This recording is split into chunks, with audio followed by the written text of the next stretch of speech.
So I'm having a chat with Nicky Doll. How are you? Good, how are you? Thank you for having me.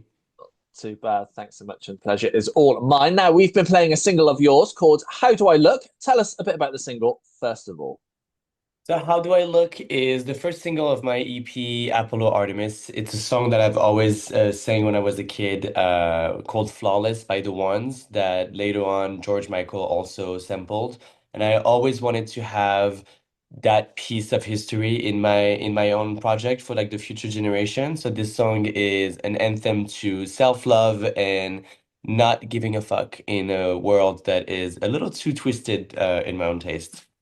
Yeah, absolutely. And there's also a few remixes out there of the track by Guz, Mr. Root, Yeah. Daniel Distinct. We've had the chance to play as well. What's it like when you get these producers, DJs taking your track and creating their own versions of it? And how do they come across to you? I mean, it's some of my favorite moments in music because I grew up in the clubs. I grew up on the dance floor. This is where, even as a drag artist, I shaped my performance print the way that I perform. So, like, of course, making sure that my music is going to be not just listened on the radio, but actually people will be sweating on it on the dance floor is what is the most meaningful. So knowing that there's like amazing, amazing and talented producers are going to go one or two or 10 step further with the production makes me really happy and excited. That's good. Yeah, absolutely. And as you mentioned, that is off your EP, Apollo Artemis. Tell us a bit about the EP release. I mean, I'm very happy. I've always wanted to be able to put a project out there. The album came out September 5th, and it is an homage to pop in general. So you really have like a large umbrella of the kind of pop genre that I explore, which is why I wanted to call the EP Apollo Artemis because you have, the very sunny side with like, pool party, fun, disco-y all the way to like really dark, very late in Vauxhall kind of night, electro music. So I really wanted to make sure that I'm exploring all of that. Good. And yeah, the sound that you made with the EP, is it the sound you wanted, or was it kind of just how it turned out as you were writing and recording it? I definitely think that I can say yes to both of these. It's definitely a sound that I wanted, and things have happened as I was writing it. But as a musician, I really love to explore all kind of genre. Pop is just maybe the first one that I'm tapping in. Nice. Yeah. And I believe there's an album on the way, hopefully coming next year in 2026. How's that going to contrast in sound to this EP? Well, I think it's going to be the continuity of it. So I will do like a deluxe version. So I'm just going to explore even more into the theme that I was exploring, with maybe some a slightly different genre or go even further in the electro. But long story short, we will be dancing a lot on it for sure. Nice. Yeah, sounds good to me. And I like to talk about the writing side of things as well. So for you, how do tracks normally start off?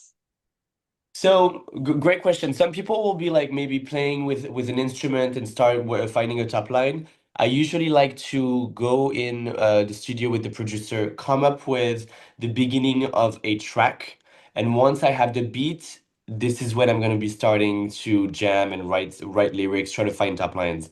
And this is really how I can visualize the finished product before I even started. Yeah, good. And obviously, when I talk to a lot of artists, they struggle combining lyrics and the melodies and music together. What's that process like for you? As a control freak, it is very hard because there is never someone in the room or in your head that's gonna say, "Yep, that's the right track. Just keep going." So you just have to trust your guts, and the more you do it, the more it becomes easier. But it just never stops. You could continue working on a track forever. So the hardest part for me is to just let go at some point and know that now it's done. You can do more. But I love doing it. It's like the best, to me, it's like the best video game ever. Yeah, absolutely. Now, you burst onto our scenes back in 2020 by deciding to appear on RuPaul's Drag Race. Tell us a bit about what it was like to be on there and what's happened to you since, because things seem to have blown up for you. Yeah, thank you. So I was the first French contestant on the season 12 of RuPaul's Drag Race, and it was not as much as the fairy tale that I thought it would become, because I was competing in another language. It was really tough. Then COVID happened, but I'm really thankful because I was able to hustle my way through since the show and being able to like build a fan base, and then this fan base has followed me wherever I wanted to go. Now I end up being the host of the French franchise, and feel very blessed, and now I'm just realizing the dream that I've always wanted, which was to make music. So far so good. Yeah. So obviously, when you wanted to do music originally, and I assume that was before RuPaul's Yeah. Drag Race, what made you kind of want to go on TV and now host TV shows like like the French version of Drag Race, and you've done Eurovision as well? Well, yeah, that's a great question. To be fair, I never had like the TV dream or wanting to become like a TV personality, but I knew that in order to be introduced to the world and to be introduced to the fan base and to make sure that I have one foot in was to maybe do this competition, and drag has always been like my second biggest passion. And growing up in another country, watching all these girls like compete and then become these superstars, of course, I wanted a piece of that cake as well. So I wanted to try and test myself. And then the other opportunities about TV just happened to fall on my lap, and I never say no to a challenge, and it's fun. I like doing it. But I only do things that really excites me. Drag is something that I love. Eurovision was about music, and obviously I wanted to do it. And I would even go further. I would love to even represent France for Eurovision at some point. So we'll see. I like to put stuff out there. Yeah, absolutely. And what made you get into drag in the first place? That's it. Yeah, drag was a way at Pride 2009 was a way to kind of like look under the bed and reappropriate some terms that people have been throwing at me when I was a kid. Like I was too feminine, I was the F word, I was too gay. We didn't know if I was a boy or a girl. And so one day at Pride in Paris, I decided, you know what, since I'm so feminine and I'm so much like a girl, why am I just try to put on a dress and heels? And once I done that, I shredded all the negativity off of these terms and made them, my superpower. And and I looked pretty damn good. So I was like, you know what, might as well just continue to try to explore that. And it was a way for me without being able to have the income to develop a music career. It was a way for me to perform on stage, to try out aesthetic and performances. It was lip syncing other people's music, but it was giving me time and find my rhythm in order to know what point of view I will have once I will have the mic to actually sing words.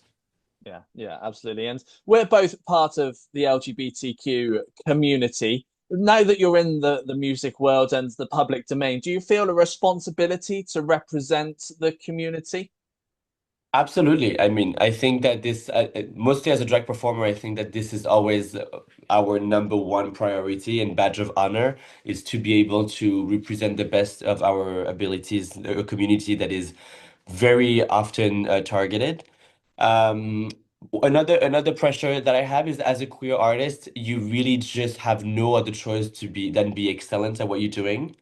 And so, as a drag artist making music that is queer, I just know that if whenever I have to take the mic, I have to do my homework, and then I have to make sure that I'm bringing my A game. But I've been ready, so bring it on. Yeah, no, most definitely. And people will want to see you doing some shows. What's your plan for shows for this year and into next year? So I just finished the Drag Race France tour that I was doing for like 2.5 months. I really wanted to wait for the audience to get more familiar with the EP and make sure that they really love the project to then go on the solo tour. Because again, drag artists sometimes have a tendency to make music, but it's more of like, like the niche diss track. It's very like for the gay bars and only stays in gay bars. And I love that, and I'm so happy that, you know, this genre exists. I don't believe that this is what I'm doing. I really want to do pop music that people love and then happen to be sang by a drag queen, and not a drag queen that happened to have a song. And so for that, I wanted to wait for people to really get the groove of what the songs are about, and then go on a solo tour and showcase my visual vision for it. But that was a very long answer to say that yes, I will be touring with that album next year. Sounds good to me. Nikki, or Carl, as I'll call you, thank you for having Yeah, a chat. she's right behind me. She's right there. Yeah, absolutely. Yeah, thanks so much for having a chat. Thank you so much.